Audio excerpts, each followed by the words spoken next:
And here we are, 6 o'clock, Wednesday, Tales and Cocktails, and the conclusion of Pride and Prejudice. It's been quite a wonderful journey, and I hate to say goodbye, but anyway. So this is part 19. Elizabeth's spirits soon rising to playfulness again, she wanted Mr. Darcy to account for his ever having fallen in love with her. "How could you begin?" said she. "I can comprehend your going on charmingly when you had once made a beginning, but what could set you off in the first place?" "I cannot fix on the hour, or the spot, or the look, or the words which laid the foundation. It is too long ago. I was in the middle before I knew that I had begun. My beauty you had early withstood, and as for my manners, my behavior to you was at least always bordering on the uncivil, and I never spoke to you without rather wishing to give you pain than not. Now be sincere. Did you admire me for my impertinence?" "For the liveliness of your mind, I did. You may as well call it impertinence at once. It was very little else. The fact is that you were sick of civility, of deference, of officious attention. You were disgusted with the women who were always speaking and looking and thinking for your approbation alone. I roused and interested you because I was so unlike them. Had you not been really amiable, you would have hated me for it. But in spite of the pains you took to disguise yourself, your feelings were always noble and just, and in your heart you thoroughly despised the person who so assiduously courted you. There. I have saved you the trouble of accounting for it, and really, all things considered, I begin to think it perfectly reasonable. To be sure, you knew no actual good of me, but nobody thinks of that when they fall in love. Was there no good in your affectionate behavior to Jane while she was ill at Netherfield? Dearest Jane, who could have done less for her? But make a virtue of it by all means.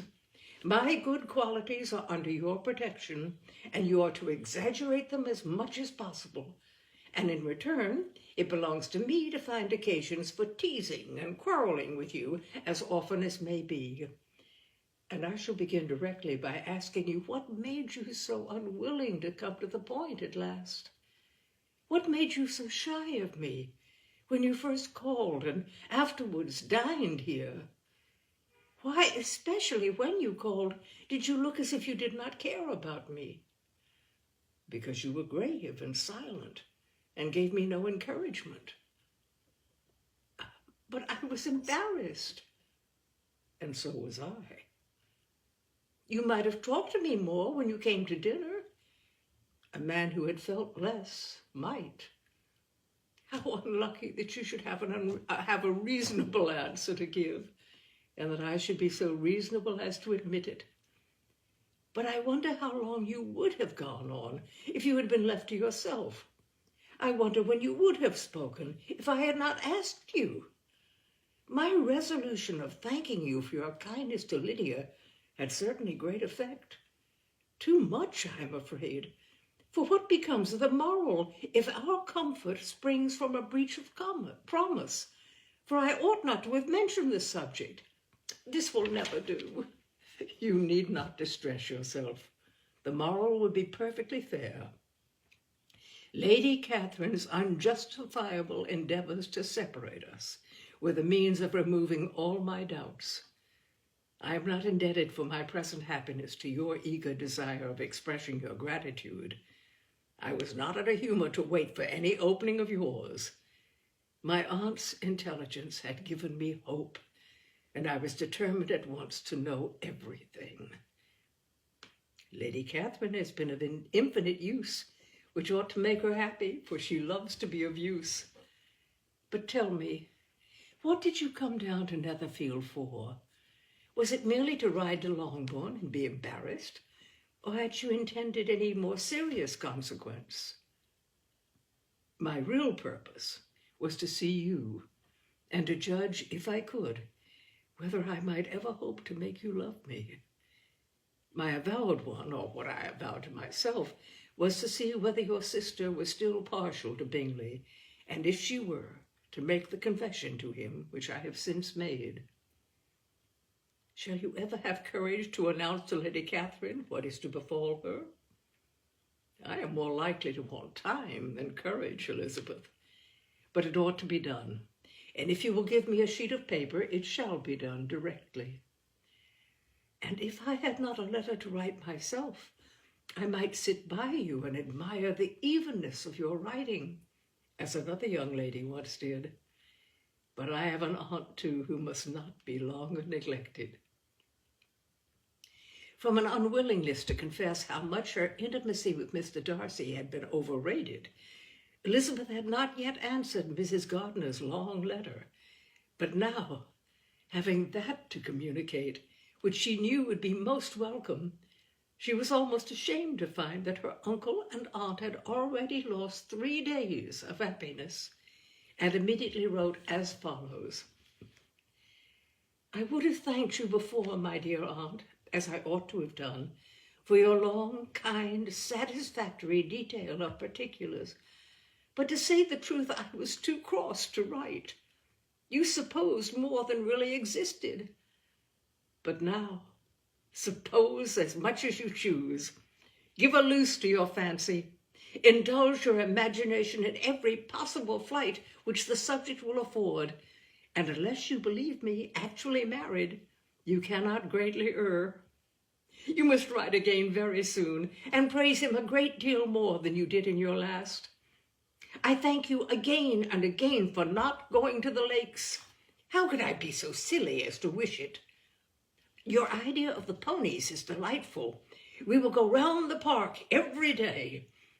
I am the happiest creature in the world. Perhaps other people have said so before, but no one with such justice. I'm happier even than Jane. She smiles. I laugh. Mr. Darcy sends you all the love in the world that he can spare from me. You are all to come to Pemberley at Christmas. Yours, etc. Mr. Darcy's letter to Lady Catherine was in a different style, and still different from either was what Mr. Bennet sent to Mr. Collins in reply to his last. Dear Sir, I must trouble you once more for congratulations. Elizabeth will soon be the wife of Mr. Darcy. Console Lady Catherine as well as you can, but if I were you, I would stand by the nephew. He has more to give. Yours sincerely, etc. Miss Bingley's congratulations to her brother on his approaching marriage were all that was affectionate and insincere. She wrote even to Jane on the occasion to express her delight and repeat all her former professions of regard. Jane was not deceived, but she was affected, and though feeling no reliance on her, could not help writing her a much kinder answer than she knew was deserved. The joy which Miss Darcy expressed on receiving similar information was as sincere as her brother's in sending it. 4 sides of paper were insufficient to contain all her delight and all her earnest desire of being loved by her sister. Before any answer could come from Mr. Collins, or any congratulations to Elizabeth from his wife, the Longbourn family heard that the Collinses were come themselves to Lucas Lodge. The reason of this sudden removal was soon evident. Lady Catherine had been rendered so exceedingly angry by the contents of her nephew's letter that Charlotte, really rejoicing in the match, was anxious to get away till the storm was blown over. At such a moment, the arrival of her friend was a sincere pleasure to Elizabeth, though in the course of their meetings she must sometimes think the pleasure dearly bought when she saw Mr. Darcy exposed to all the parading and obsequious civility of her husband. He bore it, however, with admirable calmness. He could even listen to Sir William Lucas when he complimented him on carrying away the brightest jewel of the country and expressed his hopes of their all meeting frequently at St. James's, with very decent composure. If he did shrug his shoulders, it was not till Sir William was out of sight.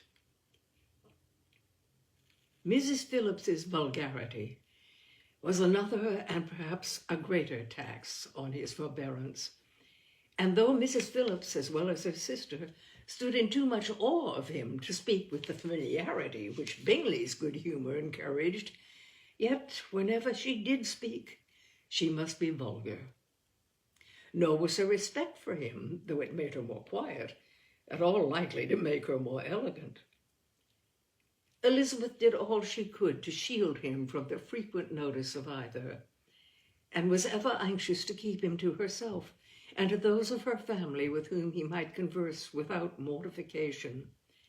And though the uncomfortable feelings arising from all this took from the season of courtship much of its pleasure, it added to the hope of the future, and she looked forward with delight to the time when they should be removed from society so little pleasing to either, to all the comfort and elegance of their family party at Pemberley. Happy for all her maternal feelings was the day on which Mrs. Bennet got rid of her two most deserving daughters. With what delighted pride she afterwards visited Mrs. Bingley and talked of Mrs. Darcy may be guessed. I wish I could say, for the sake of her family, that the accomplishment of her earnest desire and the establishment of so many of her children produced so happy an effect as to make her a sensible, amiable, well-informed woman for the rest of her life, though perhaps it was lucky for her husband, who might not have relished domestic felicity in so unusual a form, that she was still occasionally nervous and invariably silly. Mr. Bennet missed his second daughter exceedingly. His affection for her drew him oftener from home than anything else could do. He delighted in going to Pemberley, especially when he was least expected. Mr. Bingley and Jane remained at Netherfield only a 12-month. So near a vicinity to her mother and Meryton relations was not desirable even to his easy temper or her affectionate heart. The darling wish of his sisters was then gratified. He bought an estate in a neighbouring county to Derbyshire, and Jane and Elizabeth, in addition to every other source of happiness, were within 30 miles of each other. Kitty, to her very material advantage, spent the chief of her time with her two elder sisters. In society so superior to what she had generally known, her improvement was great. She was not of so ungovernable a temper as Lydia, and removed from the influence of Lydia's example, she became, by proper attention and management, less irritable, less ignorant, and less insipid. From the farther disadvantage of Lydia's society, she was, of course, carefully kept. And though Mrs. Wickham frequently invited her to come and stay with her, with the promise of balls and young men, her father would never consent to her going. Mary was the only daughter who remained at home, and she was necessarily drawn from the pursuit of accomplishments by Mrs. Bennet's being quite unable to sit alone. Mary was obliged to mix more with the world, but she could still moralize over every morning visit, and as she was no longer mortified by comparisons between her sister's beauty and her own, it was suspected by her father that she submitted to the change without much reluctance. As for Wickham and Lydia, their characters suffered no revolution from the marriage of her sisters. He bore with philosophy the conviction that Elizabeth must now become acquainted with whatever of his ingratitude and falsehood had before been unknown to her, and in spite of everything, was not wholly without hope that Darcy might yet be prevailed on to make his fortune. The congratulatory letter which Elizabeth received from Lydia on her marriage explained to her that by his wife, at least, if not by himself, such a hope was cherished. The letter was to this effect: "My dear Lizzie, I wish you joy. If you love Mr. Darcy half as well as I do my dear Wickham, you must be very happy. It is a great comfort to have you so rich, and when you have nothing else to do, I hope you will think of us. I am sure Wickham would like a place at court very much, and I do not think we shall have quite money enough to live upon without some help. Any place would do, of about 300 or 400 a year. But, however, do not speak to Mr. Darcy about it if you had rather not. Yours, etc." As it happened, that Elizabeth had much rather not. She endeavored in her answer to put an end to every entreaty and expectation of the kind. Such relief, however, as was in her power to afford, by the practice of what might be called economy in her own private expenses, she frequently sent them. It had always been evident to her that such an income as theirs, under the direction of two persons so extravagant in their wants and heedless of the future, must be very insufficient to their support. And whenever they changed their quarters, either Jane or herself was sure to be applied to, for some little assistance toward discharging their bills. Their manner of living, even when the restoration of peace dismissed them to a home, was unsettled in the extreme. They were always moving from place to place in quest of a cheap situation, and always spending more than they ought. His affection for her soon sunk into indifference. Hers lasted a little longer, and in spite of her youth and her manners, she retained all the claims to reputation which her marriage had given her. Though Darcy could never receive him at Pemberley, yet, for Elizabeth's sake, he assisted him further in his profession. Lydia was occasionally a visitor there when her husband had gone to enjoy himself in London or Bath, and with the Bingleys, they both of them frequently stayed so long that even Bingley's good humor was overcome, and he proceeded so far as to talk of giving them a hint to be gone. Miss Bingley was very deeply mortified by Darcy's marriage, but as she thought it advisable to retain the right of visiting at Pemberley, she dropped all her resentment, was fonder than ever of Georgiana, almost as attentive to Darcy as heretofore, and paid off every arrear of civility to Elizabeth. Pemberley was now Georgiana's home, and the attachment of the sisters was exactly what Darcy had hoped to see. They were able to love each other even as well as they intended. Georgiana had the highest opinion in the world of Elizabeth, though at first she often listened with an astonishment bordering on alarm at her lively, sportive manner of talking to her brother. He who had always inspired in herself a respect which almost overcame her affection, she now saw the object of open pleasantry. Her mind received knowledge which had never before fallen in her way. By Elizabeth's instruction, she began to comprehend that a woman may take liberties with her husband, which her brother will not always allow in a sister more than 10 years younger than himself. Lady Catherine was extremely indignant on the marriage of her nephew, and as she gave way to all the genuine frankness of her character in her reply to the letter which announced its arrangement, she sent him language so very abusive, especially of Elizabeth, that for some time all intercourse was at an end. But at length, by Elizabeth's persuasion, he was prevailed on to overlook the offense and seek a reconciliation. And after a little farther resistance on the part of his aunt, her resentment gave way either to her affection for him or her curiosity to see how his wife conducted herself, and she condescended to wait on them at Pemberley, in spite of that pollution which its woods had received not merely from the presence of such a mistress, but the visits of her uncle and aunt from the city. with the Gardeners. They were always on the most intimate terms. Darcy, as well as Elizabeth, really loved them, and they were both ever sensible of the warmest gratitude towards the persons who, by bringing her into Derbyshire, had been the means of uniting them. And that, my dears, is Pride and Prejudice by Jane Austen. A wonderful book. Thank you, Meg Flather, for insisting that I go on with it after I read the first 5 chapters last December. So it's been quite a journey, but a wonderful journey.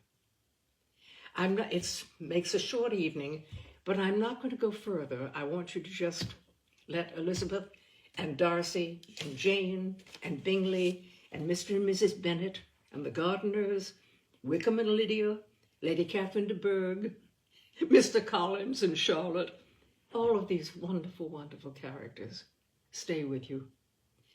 So next week, I will return with a short story, probably one by Edith Wharton. Now that's not in stone, but that's what I'm thinking at the moment. One called Roman Fever. So we're saying goodbye to Pride and Prejudice. All right, everybody. Thank you so much. Whew. It's been quite a journey. Thank you, Meg, for demanding that I go on with it. And I shall now have my cocktail for Tales and Cocktails and bid you good evening. Good night, everyone.